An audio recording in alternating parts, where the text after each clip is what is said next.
Israel జరిపిన తాజా దాడులు శనివారం రాత్రి ఆదివారం ఉదయము లెబనాన్లోని హిజ్బుల్లా స్థావరాలపై జరిపిన తాజా దాడుల్లో హసన్ నస్రుల్లా వారసుడు అయిన హషీమ్ సఫీయుద్దీన్ చనిపోయాడు అని వార్తలు వస్తున్నాయి. ఇప్పటివరకు హిజ్బుల్లా కన్ఫామ్ చేయలేదు. హిజ్బుల్లా మాత్రం కాంటాక్ట్ మిస్సింగ్ అని మాత్రం పేర్కొంటోంది. హసన్ నస్రుల్లా అంతం చేశాక ఇజ్రాయెల్ హిజ్బుల్లా పైన దాడులు కంటిన్యూ చేసింది. హసన్ నస్రుల్లా హిజ్బుల్లా సెక్రటరీ జనరల్గా ఉన్న సమయంలో, హెడ్గా ఉన్న సమయంలో హషీమ్ సఫీయుద్దీన్ ఈ హిజ్బుల్లా ఇంటెలిజెన్స్ విభాగ అధిపతిగా పనిచేశాడు. సో హసన్ నస్రుల్లా తర్వాత హిజ్బుల్లా అధినేత సఫీయుద్దీన్ అవుతాడు అని వార్తలు కూడా వచ్చాయి. ఇప్పుడు ఇజ్రాయెల్ జరిపిన ఈ దాడుల్లో హిజ్బుల్లా మరింతగా నాయకత్వాన్ని కోల్పోయింది. అయితే హిజ్బుల్లాను అంతం చేయడం అంత సులభమా? ఎందుకంటే హమాస్ నాయకత్వాన్ని కూడా చాలామందిని ఇజ్రాయెల్ చంపేసింది. కానీ హమాస్ హిజ్బుల్లాకున్న క్యారెక్టర్ ఏంటంటే అవి కేవలం వ్యక్తుల చుట్టూ నడిచే సంస్థలు కాదు, ఆయా సమాజాల్లో భాగమైన సంస్థలు. ఇప్పుడు హమాస్ తీసుకుంటే it was an elected government నడుపుతున్న సంస్థ. హమాస్ గాజాలో ఎన్నికలు జరిగితే హమాస్ ఆ ఎన్నికల్లో గెలిచి ప్రభుత్వాన్ని ఏర్పాటు చేసింది. పశ్చిమ దేశాలు, ఇజ్రాయిల్ ఆ ప్రభుత్వాన్ని గుర్తించక తీవ్రవాద సంస్థగా ప్రకటించాయి. అందువల్ల అప్పటి నుంచి హమాస్ గాజా పైన తన అధికారాన్ని కలిగి ఉంది. సో ఇవన్నీ కేవలం పశ్చిమ దేశాలు తీవ్రవాద సంస్థలుగా కొట్టిపారేసిన ఆచరణలో అదొక రాజకీయ శక్తులుగా, సామాజిక శక్తులుగా ఉంటూ వచ్చాయి. అలాగే హిజ్బుల్లా కూడా సౌత్ లెబనాన్లో ఇది రెసిస్టెన్స్ గ్రూపే కాదు, మిలిటరీ గ్రూపే కాదు, ఒక రాజకీయ పార్టీ కూడా. లెబనాన్ పార్లమెంట్లో కూడా హిజ్బుల్లాకు ప్రాతినిధ్యం ఉంది. లెబనాన్ ప్రభుత్వంలో కూడా హిజ్బుల్లా భాగం. సౌత్ లెబనాన్లో పాలస్తీనా విమోచన సంస్థ ఉండగా PLO వారిని ఇజ్రాయెల్ దాడి చేసి దేశం నుంచి పారిపోయేలా చేసింది. అప్పుడు లెబనాన్ ప్రాంతాన్ని 1982 నుంచి ఇజ్రాయెల్ ఆక్యుపై చేసింది. ఇజ్రాయెల్ ఆక్యుపేషన్కు వ్యతిరేకంగా లెబనాన్లోని దక్షిణ ప్రాంతాన్ని ఇజ్రాయెల్ ఆక్రమించుకోవడానికి వ్యతిరేకంగా జరిగిన రెసిస్టెన్స్ నుంచి హిజ్బుల్లా పుట్టింది. అందువల్ల హిజ్బుల్లా 2000లోను 2006లోను జరిగిన వార్స్లో ఇజ్రాయిల్ను లెబనాన్ దక్షిణ ప్రాంతం సదరన్ లెబనాన్ నుంచి ఖాళీ చేసి వెళ్ళిపోయేలా చేసింది. మీకు అరబ్ ప్రాంతంలో ఇజ్రాయిల్ను ఓడించిన ఏకైక నేతగా హసన్ నస్రుల్లాకు పేరు.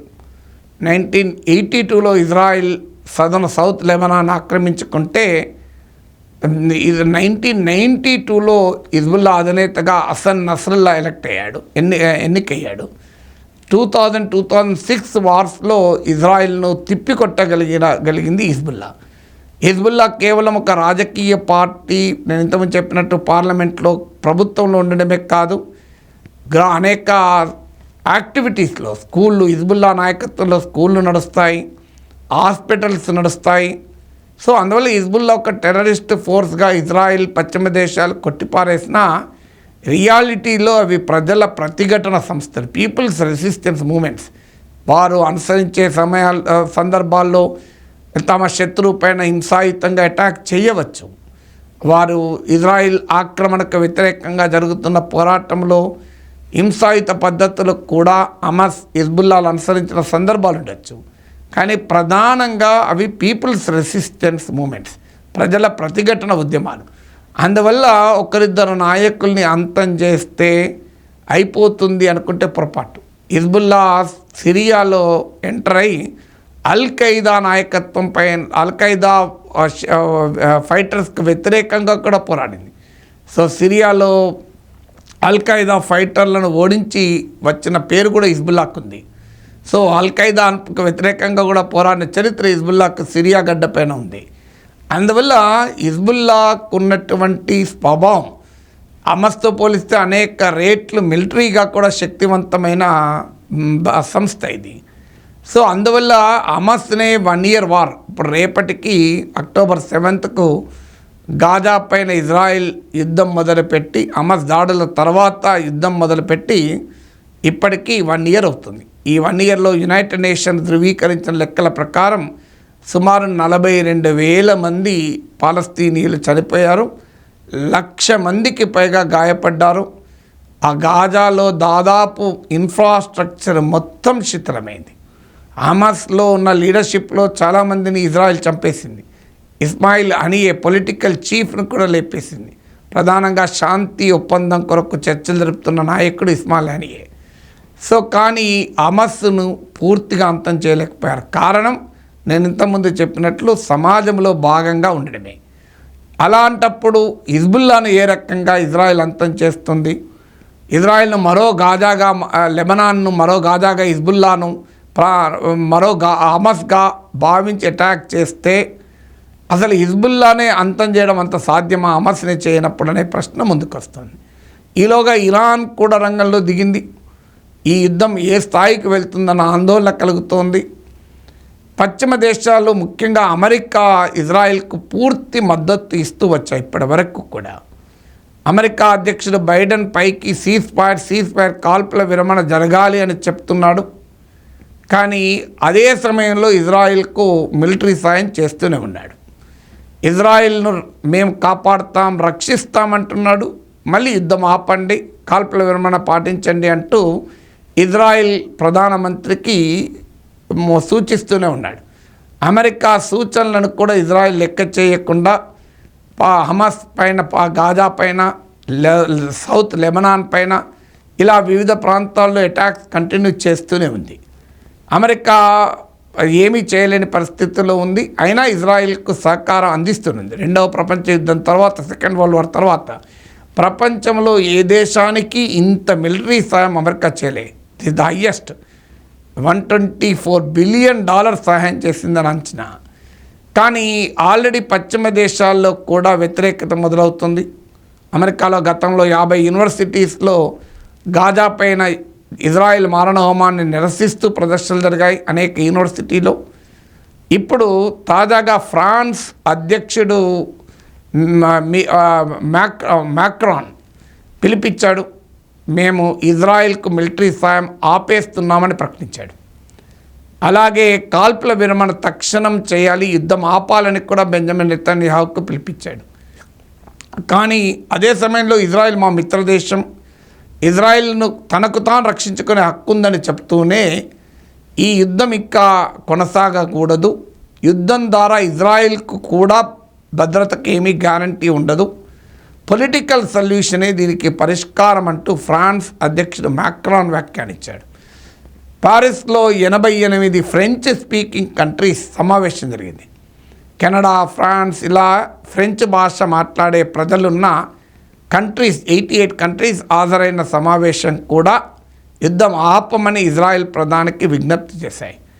కానీ బెంజమిన్ నెతన్యాహు సిగ్గుపడాలి, పశ్చిమ western countries, European countries, France అంటూ తమకు మిలిటరీ సాయం చేస్తున్న ఫ్రాన్స్ పైన విరుచుకుపడ్డాడు Benjamin Netanyahu.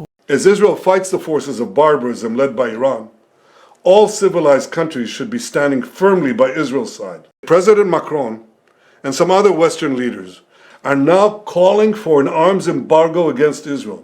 Shame on them. Countries who supposedly oppose the terror axis call for an arms embargo on Israel.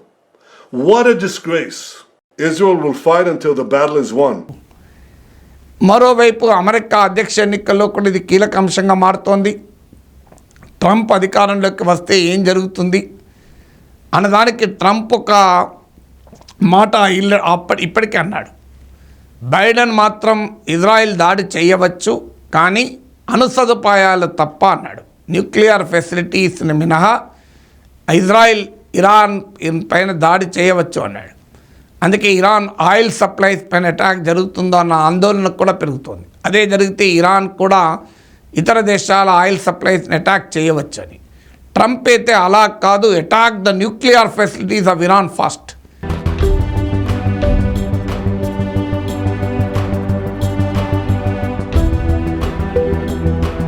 They asked him, what do you think about Iran? Would you hit Iran? And he goes, as long as they don't hit the nuclear stuff. That's the thing you want to hit, right? Trump Obama కుదుర్చుకున్న Iran nuclear ఒప్పందం నుంచి కూడా America withdraw కావడానికి కారణం 2015లో Obama ప్రెసిడెంట్గా ఉన్నప్పుడు ఇరాన్తో piece deal కుదుర్చుకుంటాడు. కానీ 2018లో Trump దాని నుంచి విత్డ్రా అవుతాడు. ఇప్పుడు attack the nuclear facilities of Iran అంటూ ట్రంప్ వ్యాఖ్యానించాడు. సో ఆల్రెడీ ఈ పరిస్థితి ఇప్పటికీ ఫ్రాన్సే కాదు, మీకు తాజాగా ఖతార్, జోర్డాన్ కూడా ఫ్రాన్స్ అధ్యక్షుని మాటల్ని సమర్థిస్తూ యుద్ధం ఆగాలని పిలిపించాడు. ఇలా యుద్ధానికి వ్యతిరేకంగా పశ్చిమ దేశాల్లో కూడా పొలిటికల్ ఒపీనియన్ పెరుగుతున్న సమయంలో బెంజమిన్ నెతన్యాహు మాత్రం భారీ ఎత్తున అటాక్స్ కొనసాగిస్తూనే ఉన్నాడు. ఇరాన్ పైన ప్రతీకారం తీర్చుకుంటామని ఇప్పటికే ప్రతిజ్ఞ చేశాడు. అదే జరిగితే చాలా భీకరమైన దాడి ఉంటుందని ఇరాన్ హెచ్చరించింది. సో ఒకవైపు పీస్ కొరకు ప్రయత్నాలు జరుగుతున్నా అవి చాలా బలహీనంగా జరుగుతున్నాయి. అందువల్ల ఈ క్రైసిస్ ఎటువైపు తిరుగుతుందన్న ఆందోళన ప్రపంచంలో వ్యక్తమవుతోంది.